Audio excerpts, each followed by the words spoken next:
Hi, this is Dennis with Second Chance Tackle. Today we're going to look at a problem with a Penn Clash reel. This reel was just sent in by Dave. It's got a horrible noise. Dave said he's had it apart and it's just started making the noise since. He wondered if I could take a look at it, see what might be the issue, and see if it could be repaired. Now sometimes it's a simple issue like a gear shim washer or something, and sometimes it's more dramatic than that. So let's call this one an overview of the Clash 3000. I'm going to give you an idea how the reel was made, how it comes apart, and how you would service it. So you start the service by taking off the spool, and I'm noticing that there's a good amount of sand in here. Even with those weep holes that are in the spool, there's still quite a bit of sand, and that's not the reason why this thing's making noise, at least up top. But we'll take all of these parts off and we'll examine them. And when you do it again, there's also a noticeable skip here, so something's not engaging properly. As I'm turning the reel, I'm noticing that the handle is skipping.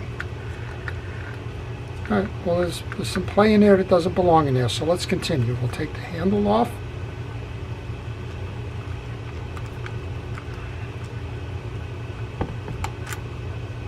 And then we should be able to remove it. So the Clash is part of that series. It's a one-up from Battle, and it's part of that series that goes Pursuit, Fierce, Battle, Clash. And overall they have a good reputation.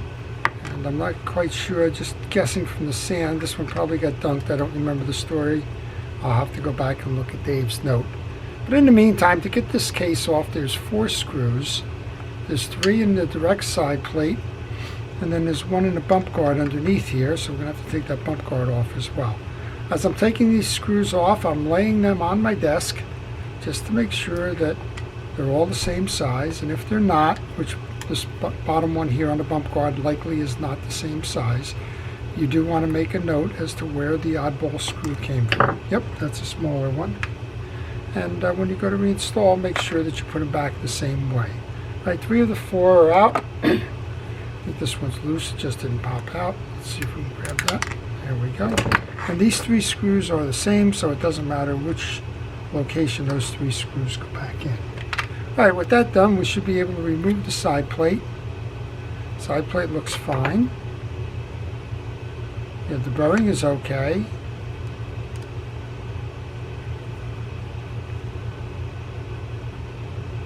Just taking a quick spin on this. Seems to work okay without the side plate on.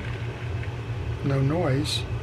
Alright, I'm going to rotate this down so that we can get the crosswind block out of the way.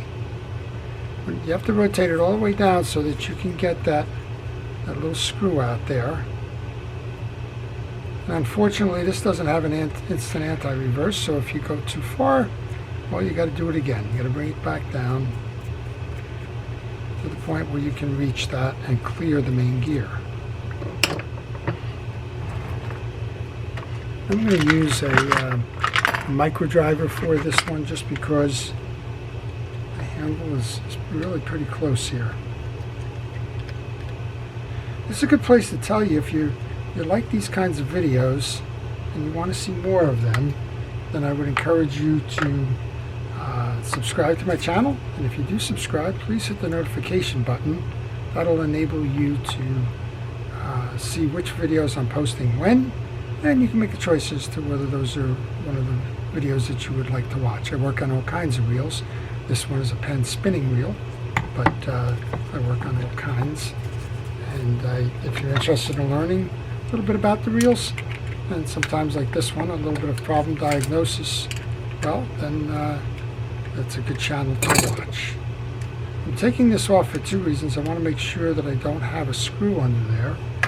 And the second one is it'll help me as I try to work this main gear out. Wow, that was hard. Okay, that's out. You can see the internal design here now. We have the oscillation crosswind block. We have the gear.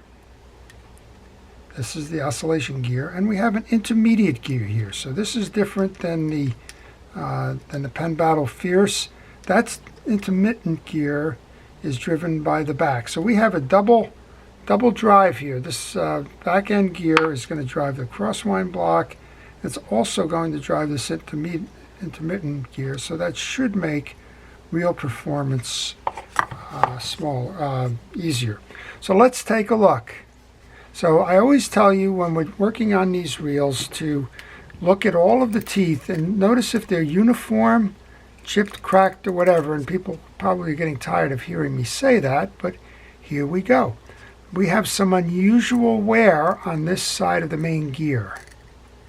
And you can really see it when you turn the profile. So don't only just check to see that the slots look okay. Turn it on its side. And here's what we have. As you're looking at the profile, you have nice sharp bridge teeth coming through, and then all of a sudden that sharpness disappears. Well, the only thing to do here is to replace this gear. So we're going to have to go order a new one for that, and I think that will solve the problem. In the meantime, what we'll do is we'll take a look at the gears underneath. Now that gear is interfacing with the pinion gear.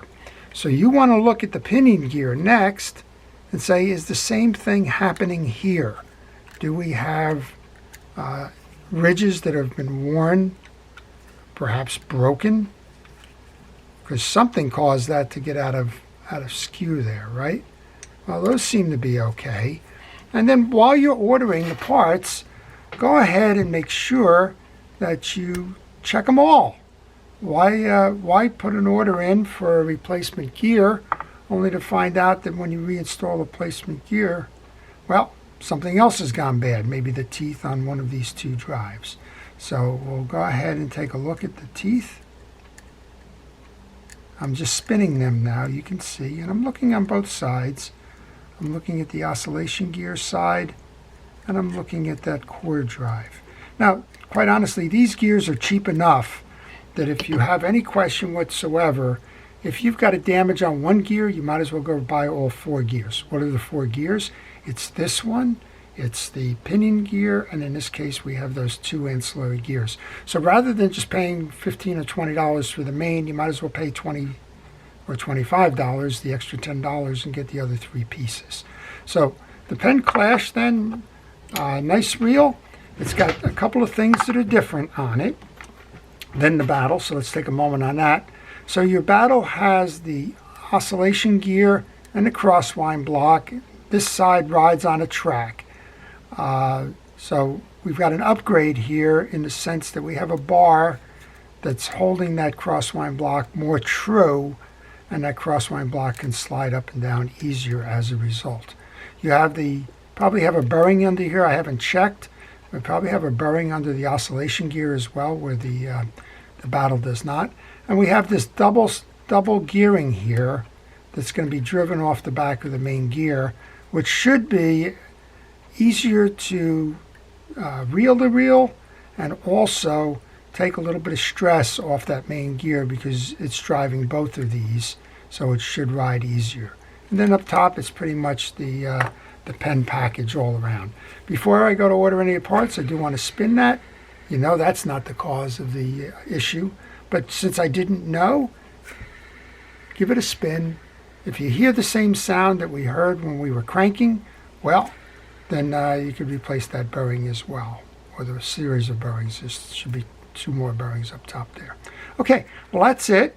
I wanted to give you a little bit of a look inside of the Penn Clash 3000. We know we have to replace the main gear. I'm going to contact Dave, find out if he wants to do the other pieces, which is what I would recommend. And then we'll get back to putting this reel together and getting it back to him so that it can go fishing again, have a second chance. So if you have a question on this reel or any reel in particular, go ahead and leave that in the comment section. I'll be happy to reply to you. Usually I can know the answers from my years of experience. If I don't, I'll try and point you into that direction. If you're like Dave, you have a reel that you haven't figured out, maybe you've been working on it, haven't figured it out, well, I can help there as well. I do service reels by mail, and I would be happy to try and help you by servicing your reel. For that information, please send an email to the business card email address that follows this presentation. So to everybody who's a first responder, thank you. To all of our uniformed and essential personnel, thanks for everything you're doing, medical staffs included. And to all, please stay safe, stay well, and stay watching. This is Dennis with Second Chance Tackle. Have a great day.